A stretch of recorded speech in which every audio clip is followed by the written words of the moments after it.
नमस्कार दोस्तों, अतुल्य भारत पॉलिटिकल साइंस के यूट्यूब चैनल पर आपका हार्दिक स्वागत है।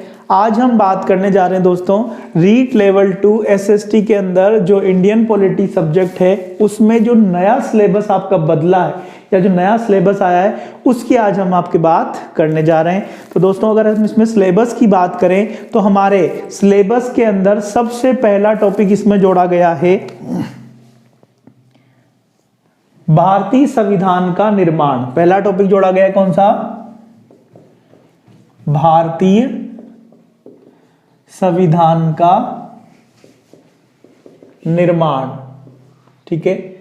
दूसरा टॉपिक आपके इसमें आया है संविधान की विशेषताएं।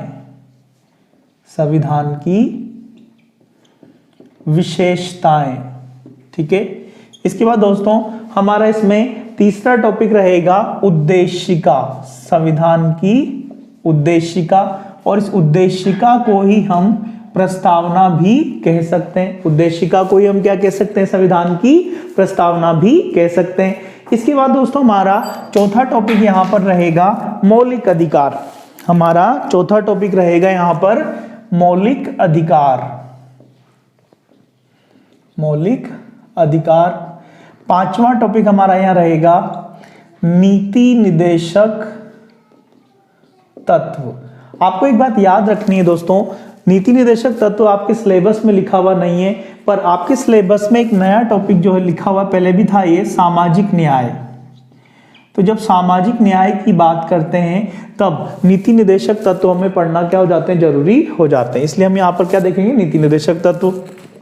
छठा टॉपिक हो गया आपके सामाजिक न्याय, और सातवां टॉपिक हो गया यहां पर मौलिक कर्तव्य। सातवां टॉपिक कौन सा हो जाता है? यहां पर मौलिक कर्तव्य हो जाता है। उसके बाद दोस्तों यहां पर आपके आठवां टॉपिक हो जाएगा जो है वो है बाल अधिकार। बाल अधिकार एवं बाल संरक्षण। बाल अधिकार एवं बाल संरक्षण। उसके बाद दोस्तों आपके यहां पर नवा टॉपिक हो जाएगा लोकतंत्र। लोकतंत्र में निर्वाचन। लोकतंत्र में निर्वाचन एक तो ये हो जाएगा, और इसी के साथ साथ ये हो जाएगा लोकतंत्र में निर्वाचन व मतदाता जागरूकता। मतदाता जागरूकता। ये अब आपका फर्स्ट पार्ट बन गया है। पहले आपके फर्स्ट पार्ट में इतने टॉपिक नहीं थे। जो नए टॉपिक यहां पर जुड़े हैं, संविधान का निर्माण जुड़ गया, संविधान की विशेषताएं जुड़ गया, उसके बाद में आपके बाल अधिकार एवं बाल संरक्षण जुड़ गया, लोकतंत्र में निर्वाचन एवं मतदाता जागरूकता। चार टॉपिक तो आपके फर्स्ट पार्ट में नए जुड़े हैं। इस फर्स्ट पार्ट से आपके 5 क्वेश्चन बनते हैं। फर्स्ट पार्ट से कितने क्वेश्चन बनते हैं आप लोगों के? 5 क्वेश्चन बनते हैं। सेकंड पार्ट की बात करें तो सेकंड पार्ट स्टार्ट होता है 10वें नंबर के टॉपिक से। इसका पहला जो टॉपिक है 10वें नंबर का, इसमें आ जाएगा आपके राष्ट्रपति और उपराष्ट्रपति। 11वां हो जाएगा प्रधानमंत्री और उसकी मंत्रिपरिषद। 12वां टॉपिक हो जाएगा इसमें संसद। और दोस्तों संसद में आपको लोकसभा और राज्यसभा दोनों पढ़ना है। संसद के अंदर आपको क्या क्या पढ़ना है? तो संसद में आपको लोकसभा और राज्यसभा दोनों पढ़ने। इसके बाद दोस्तों 13वां टॉपिक आपके राजस्थान का रहेगा, उसमें आ जाएगा राज्यपाल। राजस्थान के विशेष संदर्भ में आपको राज्यपाल पढ़ना है। 14वां टॉपिक रहेगा आपके मुख्यमंत्री और उसकी मंत्रिपरिषद। ये भी आपको राजस्थान के विशेष संदर्भ में पढ़नी है। 15वां टॉपिक रहेगा आपके राज्य विधानमंडल। और दोस्तों राज्य विधानमंडल में आपको विधानसभा और विधान परिषद दोनों पढ़ना है। अब राजस्थान में विधान परिषद तो है नहीं, तो इसको हम सामान्य देख लेंगे, और विधानसभा है तो इसको राजस्थान के विशेष संदर्भ में देख लेंगे। इन तीनों के लिए लिखा हुआ है राज्य सरकार। क्या लिखा हुआ है इनके लिए? टॉपिक में सिलेबस में लिखा हुआ है राज्य सरकार, उसमें ये तीनों शामिल हो जाएंगे। उसके बाद आपके 16वां टॉपिक हो जाएगा यहाँ पर न्यायपालिका। और दोस्तों न्यायपालिका में आपको सर्वोच्च न्यायालय और उच्च न्यायालय दोनों के बारे में पढ़ना है। उसके बाद दोस्तों आपके 17वां टॉपिक हो जाएगा स्थानीय स्वशासन निकाय। स्थानीय स्वशासन निकाय, और स्थानीय स्वशासन निकाय में भी आपको पंचायती राज और नगरीय निकाय दोनों पढ़ने। और आखिरी टॉपिक है आपका दोस्तों 18वां, और ये आखिरी टॉपिक में आ जाएगा आपके जिला स्तरीय प्रशासन और न्याय व्यवस्था। कुल मिलाकर आपके ये 18 टॉपिक हो जाते हैं। 5 प्रश्न इन टॉपिक से बनेंगे, 9 टॉपिक से, और 5 ही प्रश्न आपके इन 9 टॉपिक से बनेंगे। टोटल आपके इसमें से 10 क्वेश्चन बनेंगे, 5 इन टॉपिक से और 5 इन टॉपिक से। ठीक है, यहां पर आपके नया क्या जुड़ा है, ये तो पहले भी था पूरा सिलेबस, केवल एक टॉपिक जो है जिला स्तरीय प्रशासन, ये यहाँ पर नया आपके जुड़ा है। ठीक है दोस्तों, तो अगर अब हम बात करें सिलेबस की, आप इस सिलेबस का स्क्रीनशॉट ले लेना, आपके बहुत काम आएगा। ये पूरा सिलेबस आपको याद होना चाहिए, पूरा का पूरा सिलेबस आपको याद होना चाहिए। सिलेबस का आप लोग स्क्रीनशॉट ले लेना, क्योंकि ये हमेशा आपके क्या रहेगा, काम आएगा जब तक आप इस सिलेबस की तैयारी पूरी नहीं कर लेते। आज हम इसमें से पहला टॉपिक स्टार्ट करने जा रहे हैं, भारतीय संविधान का निर्माण। तो हमारा पहला टॉपिक हो जाएगा आज भारतीय संविधान का निर्माण।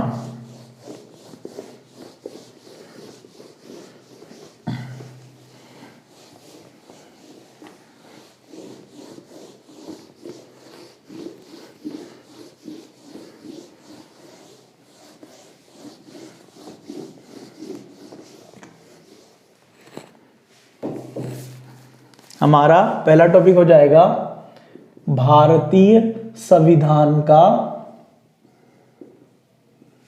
निर्माण। दोस्तों भारतीय संविधान के निर्माण की यदि हम बात करें तो भारतीय संविधान के निर्माण को हम 2 रूपों में देख सकते हैं। इसका जो सबसे पहला रूप है उसे कहा जाएगा संवैधानिक विकास। पहला रूप इसका क्या कहलाएगा, संवैधानिक विकास। और दोस्तों संवैधानिक विकास का ही जो आखिरी भाग होगा या संविधान निर्माण का आखिरी भाग होगा संविधान सभा।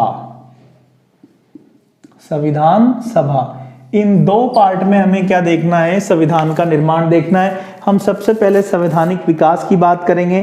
तो संवैधानिक विकास की अगर बात करेंगे तो भारत में ये संवैधानिक विकास हमें 2 रूपों में देखना है, 2 चरणों में देखना है। इसमें प्रथम चरण, दोस्तों प्रथम चरण होगा 1773 से 1858 तक, और फिर आ जाएगा इसमें आपके द्वितीय चरण। तो दोस्तों द्वितीय चरण हो जाएगा 1858 से लेकर 1950 तक। अब इनमें अधिनियम कौन कौन से आएंगे इन दोनों चरणों में, उसकी हम बात करेंगे।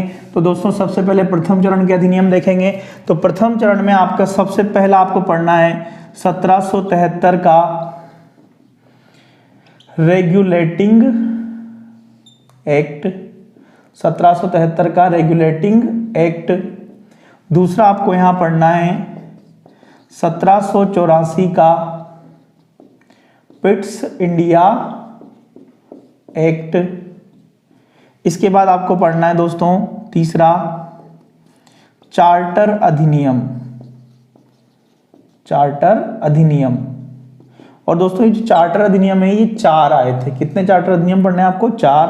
इसमें कौन कौन से पढ़ने थे? इसमें पहला पढ़ना है आपको प्रथम चार्टर एक्ट। प्रथम चार्टर एक्ट ये आया था 1793 में। दूसरा पढ़ना है आपको द्वितीय चार्टर एक्ट, ये आया था आपके 1813 में। तीसरा पढ़ना है आपको तृतीय चार्टर एक्ट, ये आपको पढ़ना है 1833 में।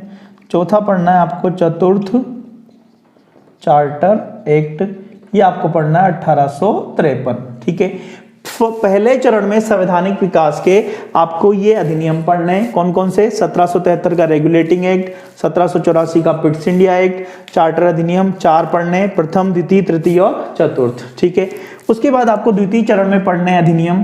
पहला अधिनियम हो जाएगा इसमें आपके 1858 का भारत परिषद अधिनियम। दूसरा हो जाएगा दोस्तों इसमें 1861 का भारत परिषद अधिनियम।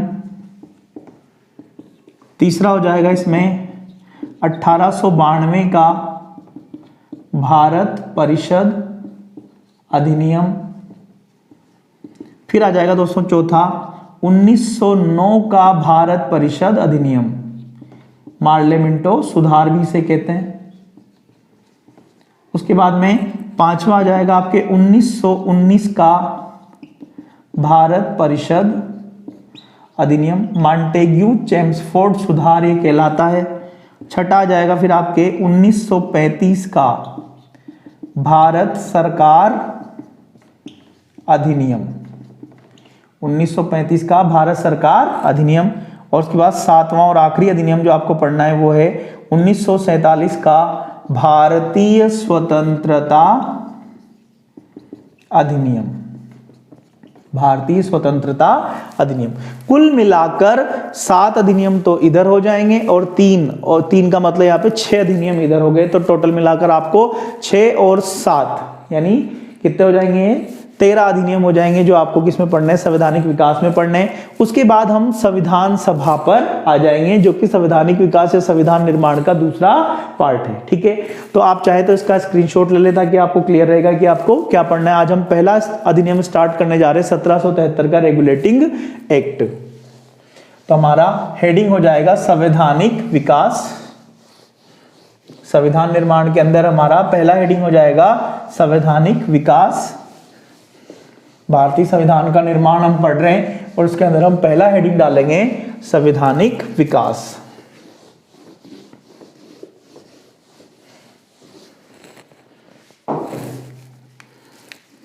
तो हमारा हेडिंग हो जाएगा यहां पर संवैधानिक विकास। दोस्तों अगर हम संवैधानिक विकास की बात करें, किसकी बात करें हम, संवैधानिक विकास की, तो भारत में संवैधानिक विकास 2 चरणों में हुआ है। भारत में संवैधानिक विकास कितने चरणों में हुआ है, 2 चरणों में हुआ। एक है प्रथम चरण और दूसरा है द्वितीय चरण। एक है प्रथम चरण और दूसरा द्वितीय चरण। प्रथम चरण की बात करें तो ये था 1773 से लेकर 1858 तक। द्वितीय चरण की बात करें तो ये था 1858 से लेकर 1950 तक। ठीक है, क्यों बांटा 2 चरणों में उसका कारण बता रहा हूं। क्या हुआ था, तो प्रथम चरण में Bharat east India company, short में हम इसको कहते हैं EIC, ईस्ट इंडिया कंपनी का क्या था, गुलाम था। भारत प्रथम चरण में ईस्ट इंडिया कंपनी का क्या था, गुलाम था। जबकि द्वितीय चरण में भारत ब्रिटिश सरकार का क्या बन गया, गुलाम बन गया। ठीक है, तो प्रथम चरण में क्या था, तो प्रथम चरण में भारत ईस्ट इंडिया कंपनी का गुलाम था, जबकि द्वितीय चरण में भारत किसका गुलाम बन जाता है, ब्रिटिश सरकार का गुलाम बन जाता है। 2 शब्दों में अगर हम बात करें ईस्ट इंडिया कंपनी की, तो ईस्ट इंडिया कंपनी की स्थापना हुई थी 1600 ईस्वी में। इसकी स्थापना की थी ब्रिटेन की महारानी एलिजाबेथ प्रथम ने। इसकी स्थापना की थी किसने, एलिजाबेथ प्रथम ने। और एलिजाबेथ प्रथम ने ईस्ट इंडिया कंपनी को 2 विशेषाधिकार दिए थे। पहला कि ईस्ट इंडिया कंपनी एशिया और अफ्रीका महाद्वीप के 15 देशों में व्यापार करेगी, और दूसरा जिन 15 देशों में ईस्ट इंडिया कंपनी व्यापार करेगी वहां ब्रिटेन की दूसरी कोई कंपनी व्यापार नहीं करेगी। मतलब ईस्ट इंडिया कंपनी की मोनोपोली स्थापित की गई थी। ठीक है, ईस्ट इंडिया कंपनी जो थी ये 1608 में पहली बार भारत आई थी। पहली बार भारत कब आई थी, 1608 में। इस समय भारत का शासक था जहांगीर ने इसे भारत में व्यापार की अनुमति नहीं दी, परिणाम स्वरूप भारत से वापस लौट गई। ये दूसरी बार 1611 में भारत आई। दूसरी बार कब आई भारत? 1611 में। इस बार जहांगीर ने व्यापार की क्या दे दी, इसको अनुमति दे दी। जहांगीर ने इसे व्यापार की क्या दे दी, अनुमति दे दी। परिणाम स्वरूप ईस्ट इंडिया कंपनी ने तो अनुमति नहीं दी थी तब तो अवैध रूप से पहली कोठी 1608 में सूरत गुजरात में स्थापित की थी। कोठी मतलब कार्यालय। और अनुमति देने के बाद आधिकारिक रूप से 1611 में दूसरी कोठी मछलीपट्टनम आंध्र प्रदेश में इसने स्थापित की। पहला कार्यालय, दूसरा कार्यालय, पहला आधिकारिक कार्यालय तो 1611 मछलीपट्टनम आंध्र प्रदेश, और अनऑफिशियल कार्यालय पहली बार 1608 सूरत गुजरात में स्थापित किया। 1611 के बाद में ये कंपनी व्यापार करती रही। 1757 का प्लासी का युद्ध हो गया, फिर बक्सर का युद्ध हो गया 1764 में। तो 1764 में ईस्ट इंडिया कंपनी ने बंगाल का पहला गवर्नर किसको बनाया था? रॉबर्ट क्लाइव को बनाया था। किसको बनाया था? रॉबर्ट क्लाइव को बनाया था। तो बंगाल का पहला गवर्नर कौन बना था? Robert Clive. कब बना था? 1764 में। एक बार फिर से बता रहा हूं, भारत में हमने संवैधानिक विकास शुरू किया है और उसको शुरू करने से पहले हमने थोड़ा सा ईस्ट इंडिया कंपनी के बारे में देखा। हमने देखा कि भारत में संवैधानिक विकास 2 चरणों में हुआ। 1773 से लेकर प्रथम चरण था 1773 से 1858 और द्वितीय चरण था 1858 से 1950।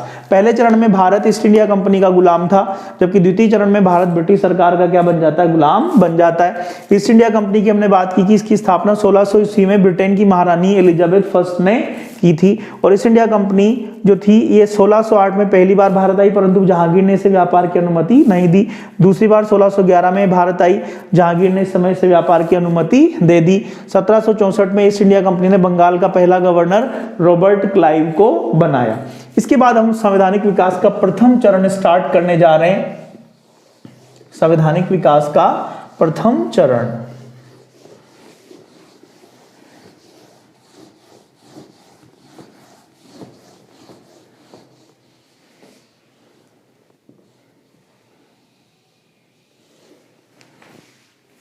तो हमारा हेडिंग हो जाएगा संवैधानिक विकास का प्रथम चरण। दोस्तों संवैधानिक विकास के अगर प्रथम चरण की बात करें तो प्रथम चरण कब से कब तक था? 1773 से लेकर 1858 तक। यानी प्रथम चरण में सबसे पहला अधिनियम आएगा आपके 1773 का रेगुलेटिंग एक्ट।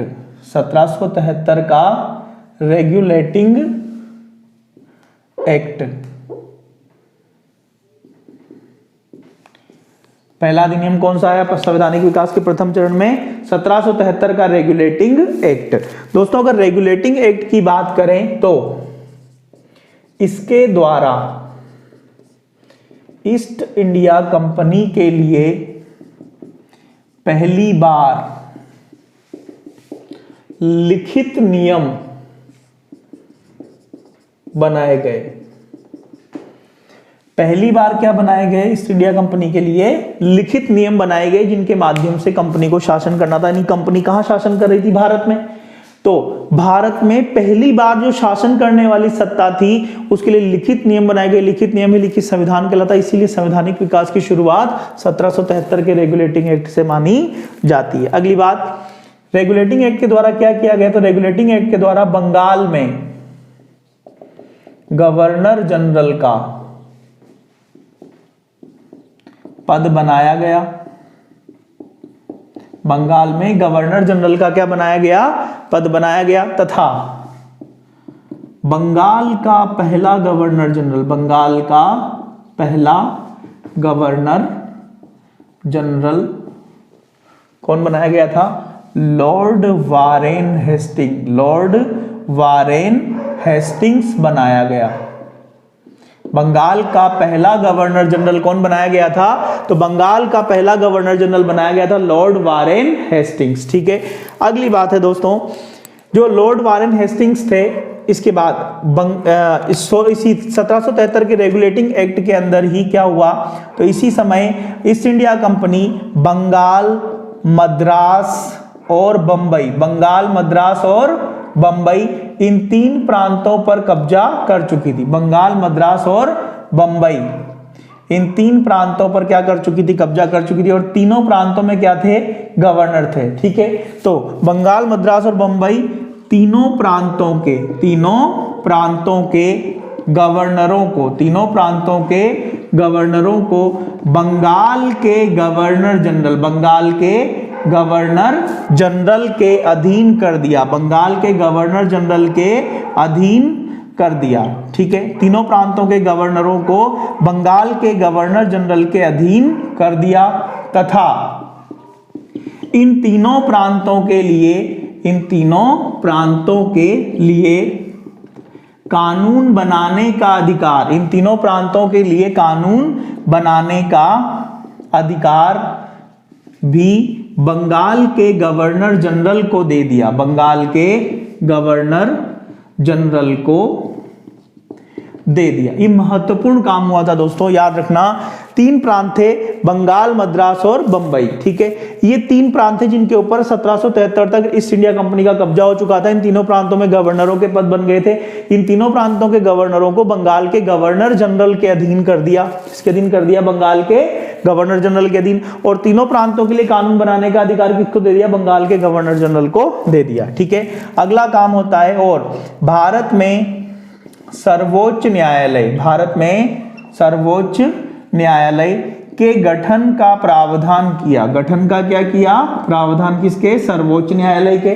ठीक है, सर्वोच्च न्यायालय का गठन जो था वो कब होता है? 1774 में कलकत्ता में किया गया। सर्वोच्च न्यायालय का गठन कब हुआ? 1774 में। कहां पर? कलकत्ता में। सर्वोच्च न्यायालय के पहले मुख्य न्यायाधीश, सर्वोच्च न्यायालय के पहले मुख्य न्यायाधीश बनाए गए थे sir Elijah Impey, sir Elijah Impey. सर्वोच्च न्यायालय के पहले क्या बनाए गए? मुख्य न्यायाधीश बनाए गए। एक बार फिर से बता दे रहा हूं, ये पहला अधिनियम है 1773 का रेगुलेटिंग एक्ट। अगर हम रेगुलेटिंग एक्ट की बात करें तो इसके द्वारा ईस्ट इंडिया कंपनी के लिए पहली बार लिखित नियम बनाए गए। बंगाल में गवर्नर जनरल का पद बनाया गया तथा बंगाल का पहला governor general Lord Warren Hastings को बनाया गया। बंगाल, मद्रास और बंबई, इन तीनों प्रांतों के लिए कानून बनाने का अधिकार भी किसको दे दिया? इन तीनों प्रांतों के गवर्नरों को भी किसके अधीन कर दिया? बंगाल के गवर्नर जनरल के अधीन। तथा इन तीनों प्रांतों के लिए कानून बनाने का अधिकार भी बंगाल के गवर्नर जनरल को दे दिया गया। भारत में सर्वोच्च न्यायालय के गठन का क्या किया? प्रावधान किया। और सर्वोच्च न्यायालय का गठन कब किया गया? 1774 में। कहां पर?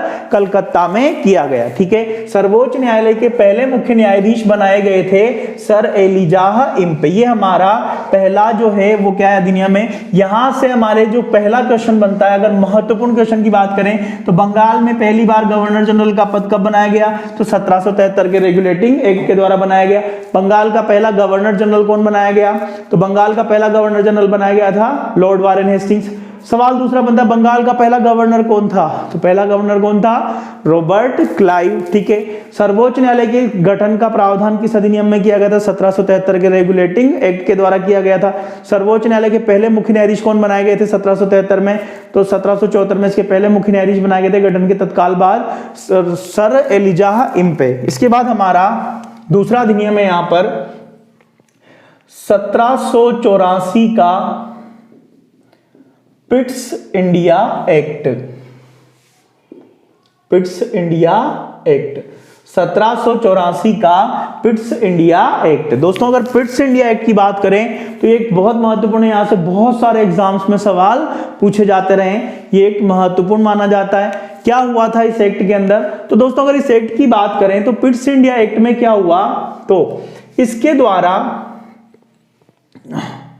ईस्ट इंडिया कंपनी में द्वैध शासन की शुरुआत की गई। ईस्ट इंडिया कंपनी में किसकी शुरुआत की गई? द्वैध शासन की। याद रखना, द्वैध शासन कहां शुरू हुआ था? ईस्ट इंडिया कंपनी में। कैसे शुरू किया द्वैध शासन? द्वैध शासन का मतलब होता है शासन को 2 भागों में बांटना। किसके शासन को? ईस्ट इंडिया कंपनी के शासन को। और ईस्ट इंडिया कंपनी का जो शासन था, ईस्ट इंडिया कंपनी का शासन अगर हम बात करें तो क्या था? कंपनी का, ईस्ट इंडिया कंपनी का board of director, east India company का बोर्ड ऑफ डायरेक्टर जो था यही इसका क्या था, शासन था। अब इस बोर्ड ऑफ डायरेक्टर के दो टुकड़े किए गए। कैसे किए दो टुकड़े? एक बनाया गया board of control, board of control.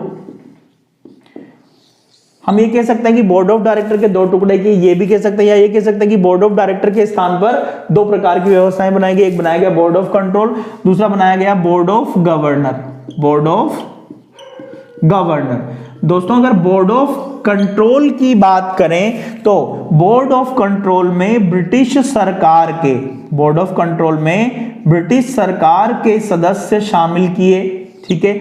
और बोर्ड ऑफ कंट्रोल का जो कार्य निर्धारित किया था वो इसका कार्य था युद्ध संधि आदि मामलों में निर्णय लेना, युद्ध संधि आदि मामलों में क्या करना, निर्णय लेना। यानी ईस्ट इंडिया कंपनी के किसके साथ युद्ध करेगी, किसके साथ संधि करेगी, इसका निर्णय अब कौन ले रहे थे, ब्रिटिश सरकार के प्रशासनिक सदस्य, जिनसे क्या बना था, बोर्ड ऑफ कंट्रोल बना था। दूसरी ओर अगर बोर्ड ऑफ गवर्नर की बात करें तो बोर्ड ऑफ गवर्नर में ईस्ट इंडिया कंपनी के व्यापारी वर्ग को शामिल किया गया, व्यापारी वर्ग को क्या किया गया, इसमें शामिल किया गया। और इसका कार्य निर्धारित किया गया व्यापार के नियम बनाना, व्यापार के क्या करना, नियम बनाना।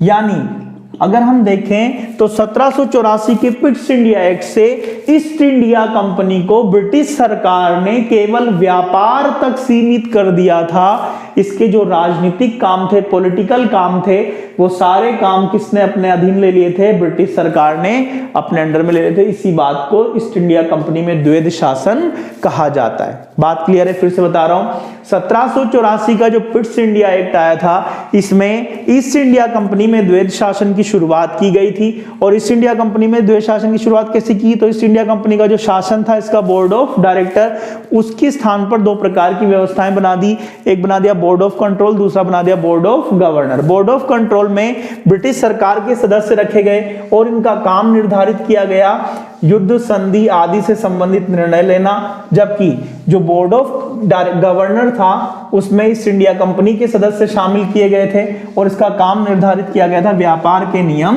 बनाना, ठीक है। अब हम बात कर रहे हैं तीसरा जो हमारा अधिनियम था, चार्टर अधिनियम। चार्टर अधिनियम दोस्तों, चार्टर अधिनियम 4 आए हैं। आपको यहां एक चीज याद रखनी है कि चार्टर अधिनियम कितना है, टोटल 4 चार्टर अधिनियम आए, अधिनियम आए।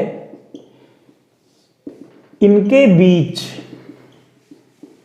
20-20 वर्षों का अंतराल था, 20-20 वर्षों का क्या था इनके बीच में अंतराल था। यानी कि 4 चार्टर अधिनियम आए। अगर हमें एक की डेट पता हो तो क्या हमें चारों की डेट पता चल जाएगी? हर एक के बीच में कितना अंतर आएगा, 20 साल का अंतर आएगा। तो इसी क्रम में हम पहला चार्टर अधिनियम शुरू करने जा रहे हैं, प्रथम चार्टर एक्ट।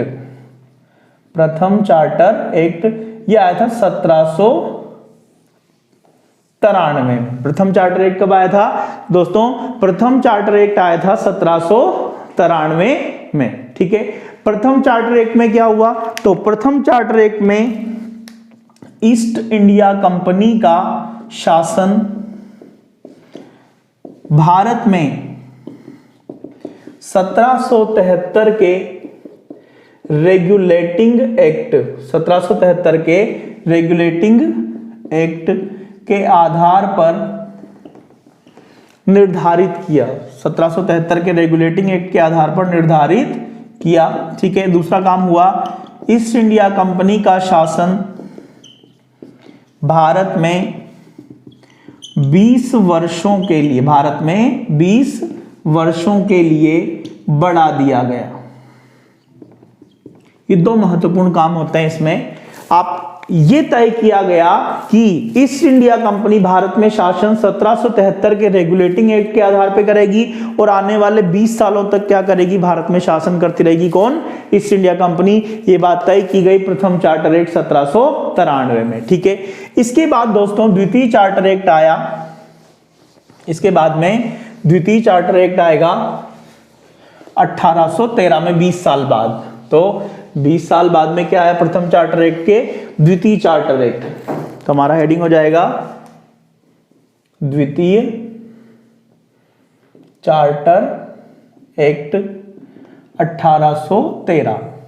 दोस्तों द्वितीय चार्टर एक्ट में क्या हुआ, द्वितीय चार्टर एक्ट में सबसे पहला काम होता है और चाय का व्यापार तथा चीन के साथ व्यापार, चाय का व्यापार तथा चीन के साथ व्यापार को छोड़कर ईस्ट इंडिया कंपनी के सभी व्यापारिक विशेषाधिकार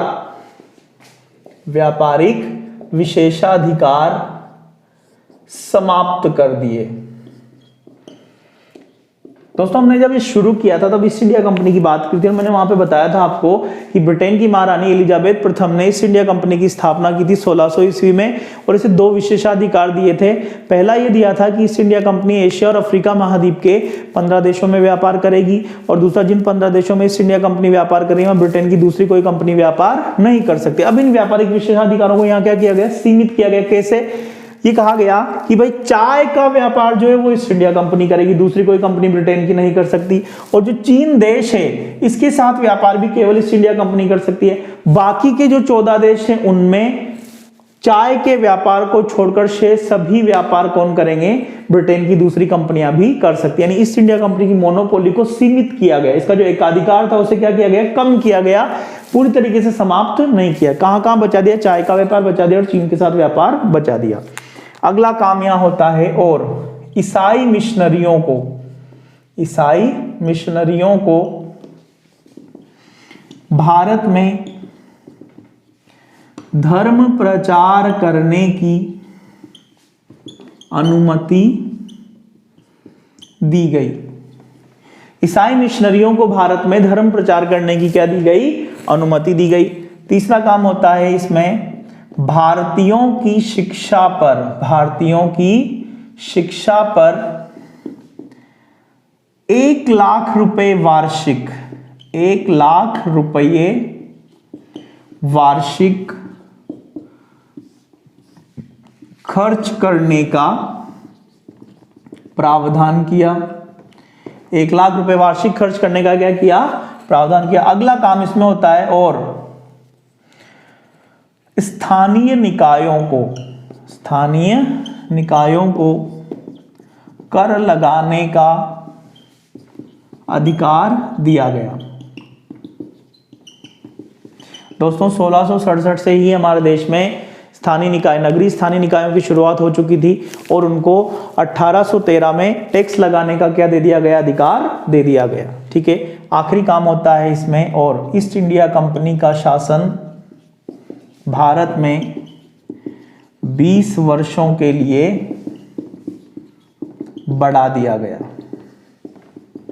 ईस्ट इंडिया कंपनी का शासन भारत में अब कितने सालों के लिए और बढ़ा दिया, 20। यानी कि ये कह दिया गया कि 1833 तक ईस्ट इंडिया कंपनी भारत में क्या करेगी, काम करेगी। ठीक है, फिर से बता दे रहा हूं एक बार, द्वितीय चार्टर एक्ट आया 1813 में। इसके द्वारा चाय का व्यापार और चीन के साथ व्यापार को छोड़कर ईस्ट इंडिया कंपनी के सभी व्यापारिक विशेषाधिकार क्या कर दिए, समाप्त कर दिए। ईसाई मिशनरियों को भारत में धर्म प्रचार करने की अनुमति दी गई।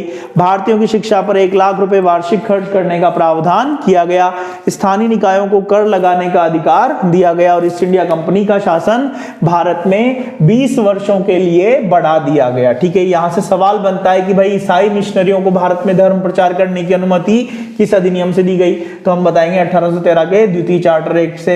यहां से सवाल बनता है कि ईस्ट इंडिया कंपनी के व्यापारिक विशेषाधिकार किस अधिनियम से सीमित किए गए, तो सीमित करने की जब बात आती तब आएगा 1813। इसके बाद हमारा तीसरा अधिनियम आएगा यहां पर, तो इसमें तीसरा आ जाएगा तृतीय चार्टर एक्ट, तृतीय चार्टर एक्ट, और यह आया था 1833 में। तृतीय चार्टर एक्ट कब आया था, 1833 में। तृतीय चार्टर एक्ट में सबसे पहला काम हुआ और ईस्ट इंडिया कंपनी के सभी व्यापारिक विशेषाधिकार समाप्त कर दिए, सभी व्यापारिक विशेषाधिकार क्या कर दिए, समाप्त कर दिए। कौन से अधिनियम से, 1833 से। दो तरीके के सवाल बनेंगे इससे। पहला सवाल बनेगा कि ईस्ट इंडिया कंपनी के व्यापारिक विशेषाधिकार किस अधिनियम से सीमित किए गए, सीमित करने की बात होगी तब तो आएगा 1813।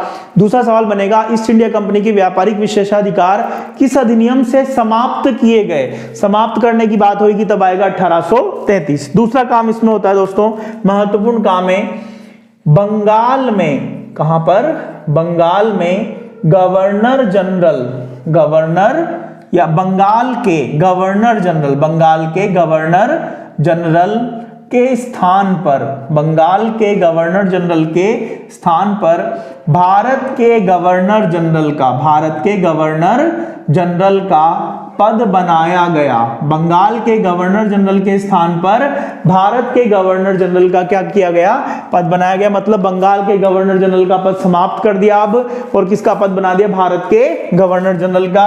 तो यहां पर दोस्तों बंगाल का अंतिम, बंगाल का अंतिम और भारत का प्रथम, और भारत का प्रथम गवर्नर जनरल, प्रथम गवर्नर जनरल कौन बनाया गया था, लॉर्ड विलियम बेंटिंक। कौन बनाया गया था, लॉर्ड विलियम बेंटिंक। बंगाल का अंतिम और भारत का प्रथम गवर्नर जनरल कौन बनाया गया, लॉर्ड विलियम बेंटिंक। अगला काम होता है, और भारत के गवर्नर जनरल को, भारत के गवर्नर जनरल को पूरे भारत के लिए, पूरे भारत के लिए कानून बनाने का अधिकार दिया गया। पूरे भारत के लिए कानून बनाने का क्या दिया गया, अधिकार दिया गया। ठीक है, नेक्स्ट काम यहां होता है, और गवर्नर जनरल की, गवर्नर जनरल की परिषद में, गवर्नर जनरल की परिषद में 4 सदस्य रखे। कितने सदस्य रखे गए, 4 सदस्य रखे, और चौथा सदस्य, 4 सदस्य रखे और चौथा सदस्य विधि सदस्य बनाया गया। चौथा सदस्य कौन बनाया गया, विधि सदस्य बनाया। यानी चौथा सदस्य विधि सदस्य क्या हो गया, मतलब विधि सदस्य का मतलब हो गया कानून बनाने का विद्वान व्यक्ति, कानून का विद्वान व्यक्ति, कानून का ज्ञाता। क्यों बनाया, देखो अब क्या करना था, गवर्नर जनरल की परिषद को पूरे भारत के लिए कानून बनाना था। जब पूरे भारत के लिए कानून बनाएंगे तो यहाँ थोड़ा विशेषज्ञ व्यक्ति चाहिए, तो वो विशेषज्ञ व्यक्ति, कानून का विशेषज्ञ व्यक्ति क्या कहलाया, यहाँ पर विधि सदस्य कहलाया। ठीक है, अगला काम होता है, और यहाँ पर विधि आयोग के गठन का, विधि आयोग के गठन का प्रावधान किया। विधि आयोग के गठन का क्या किया, प्रावधान किया, तथा प्रथम विधि आयोग, प्रथम विधि आयोग का गठन, प्रथम विधि आयोग का गठन 1834 में, 1834 में लॉर्ड मेकाले, लॉर्ड मेकाले की अध्यक्षता में किया गया।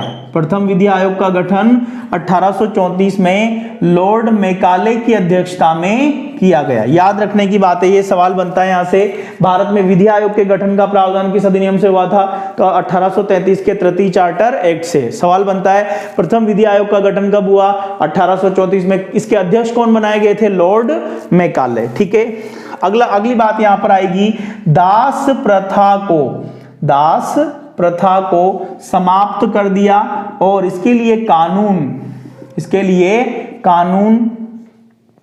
कानून बनाया गया 1843 में, दास प्रथा उन्मूलन अधिनियम, दास प्रथा उन्मूलन अधिनियम के नाम से इसके लिए कानून बनाया गया था। कब, 1843 में। ठीक है, दास प्रथा उन्मूलन अधिनियम कब बना, 1843 में। अगला काम होता है, और ईस्ट इंडिया कंपनी में अवसर की समानता, अवसर की समानता स्थापित करते हुए, अवसर की समानता स्थापित करते हुए धर्म भाषा और जाति, धर्म भाषा और जाति के आधार पर, धर्म भाषा और जाति के आधार पर भेदभाव समाप्त कर दिए। भेदभाव क्या कर दिए, समाप्त कर दिए। और आखिरी काम यहां होता है दोस्तों, ईस्ट इंडिया कंपनी का शासन, ईस्ट इंडिया कंपनी का शासन भारत में 20 वर्षों के लिए, भारत में 20 वर्षों के लिए बढ़ा दिया गया। ईस्ट इंडिया कंपनी का शासन भारत में वापस कितने समय के लिए बढ़ा दिया?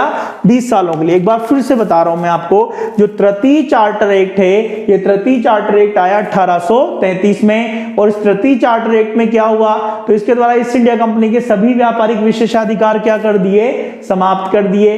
बंगाल के गवर्नर जनरल के स्थान पर भारत के गवर्नर जनरल का पद बनाया गया। बंगाल का अंतिम और भारत का प्रथम गवर्नर जनरल कौन बनाया गया? Lord William Bentinck. भारत के गवर्नर जनरल को पूरे भारत के लिए कानून बनाने का क्या दिया गया? अधिकार दिया गया। गवर्नर जनरल की परिषद में 4 सदस्य रखे गए और चौथा सदस्य कौन बनाया गया? विधि सदस्य बनाया गया। विधि आयोग के गठन का प्रावधान किया गया और प्रथम विधि आयोग का गठन जो है वो कब हुआ था? 1834 में लॉर्ड मैकाले की अध्यक्षता में किया गया था। उसके बाद दोस्तों दास प्रथा को समाप्त कर दिया। दास प्रथा को समाप्त करने की जो व्यवस्था थी, इसके लिए कानून बनाया गया था 1843 में, दास प्रथा उन्मूलन अधिनियम के नाम से। ईस्ट इंडिया कंपनी में अवसर की समानता स्थापित की गई और धर्म भाषा और धर्म भाषा जाति नहीं है दोस्तों, धर्म भाषा और रंग, धर्म भाषा और रंग, जाति नहीं है, धर्म भाषा और रंग है। ईस्ट इंडिया कंपनी में अवसर की समानता स्थापित की और धर्म भाषा और रंग के आधार पर भेदभाव क्या कर दिए? समाप्त कर दिए। मैं माफी चाहूंगा, यहाँ पर जाति नहीं है, रंग है, ठीक है। धर्म भाषा और रंग के आधार पर भेदभाव क्या कर दिए? 1833 में समाप्त कर दिए। और ईस्ट इंडिया कंपनी का शासन वापस भारत में कितने सालों के लिए बढ़ा दिया? 20 वर्षों के लिए बढ़ा दिया। 20 सालों बाद चतुर्थ चार्टर अधिनियम आएगा, तो हमारा हेडिंग हो जाएगा चतुर्थ चार्टर अधिनियम।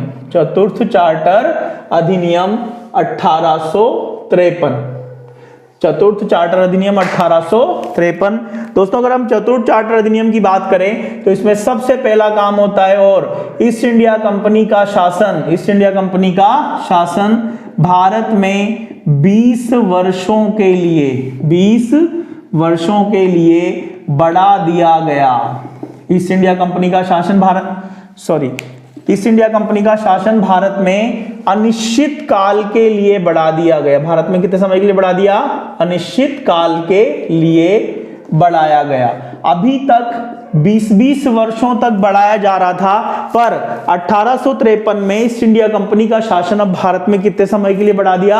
अनिश्चित काल के लिए बढ़ा दिया गया। कोई सीमा अब यहां पर नहीं लगाई गई। दूसरा काम यहां होता है, और गवर्नर जनरल की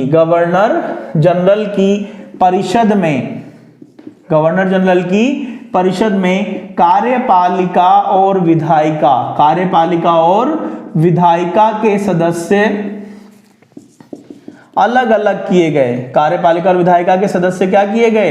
अलग अलग किए गए।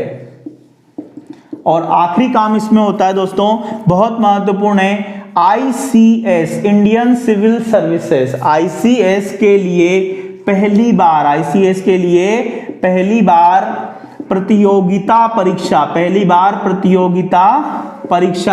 की शुरुआत की गई। पहली बार प्रतियोगिता परीक्षा की शुरुआत की गई, परंतु ये जो परीक्षाएं थी वो परीक्षाएं कहाँ होनी थी? लंदन में होनी थी। परीक्षाएं कहाँ होनी थी? लंदन में होनी थी, ठीक है। तो दोस्तों ये लंदन में परीक्षाएं करवाने का मूल कारण था कि भारतीयों को इन परीक्षाओं से क्या किया जा सके? बाहर रखा जा सके। क्यों? क्योंकि देखो उससे पहले वाला जो अधिनियम था 1833, उसमें क्या किया था? उसमें धर्म भाषा और रंग के आधार पर ईस्ट इंडिया कंपनी में भेदभाव समाप्त कर दिए थे। तो अभी तक क्या हो रहा था? 1772 में ICS की शुरुआत हुई थी, कलेक्टर के पद की शुरुआत हुई थी लॉर्ड वारेन हेस्टिंग्स के प्रयासों से, और ये पद बना हुआ आ रहा था। पर हुआ क्या? ये हुआ कि उस समय कोई परीक्षा नहीं होती थी। ब्रिटेन के जो लोग थे अपने मर्जी से, जो ईस्ट इंडिया कंपनी के लोग थे अपनी मर्जी से क्या कर लेते थे? जो ICS अधिकारी को नियुक्त कर देते थे। पर जैसे जैसे कंपटीशन बढ़ता गया वैसे वैसे क्या हुआ? प्रतियोगिता परीक्षा की शुरुआत करनी पड़ेगी इनको। और प्रतियोगिता परीक्षा की शुरुआत कब हुई? इसमें 1853 में। अब भारतीयों को अलग कैसे रखें? क्योंकि भारतीय बुद्धिमान तो थे ही सही, इनको अलग रखना जरूरी था। इसके लिए व्यवस्था कर दी कि भाई परीक्षा कहाँ होनी चाहिए? लंदन में, ताकि हर कोई भारतीय यहाँ पहुंच नहीं सके, ठीक है। इस रूप में क्या किया गया था? इसकी शुरुआत की गई। तो यहाँ हमारा ये जो चतुर्थ चार्टर अधिनियम है पूरा हो जाता है। संवैधानिक विकास का जो प्रथम चरण है दोस्तों, ये आज हमने क्या कर लिया? पूरा कर लिया है। अब अगली क्लास में हम संवैधानिक विकास का द्वितीय चरण शुरू करेंगे और उसके 2-3 जो महत्वपूर्ण अधिनियम है उनके ऊपर हम बात करेंगे, ठीक है। धन्यवाद। ये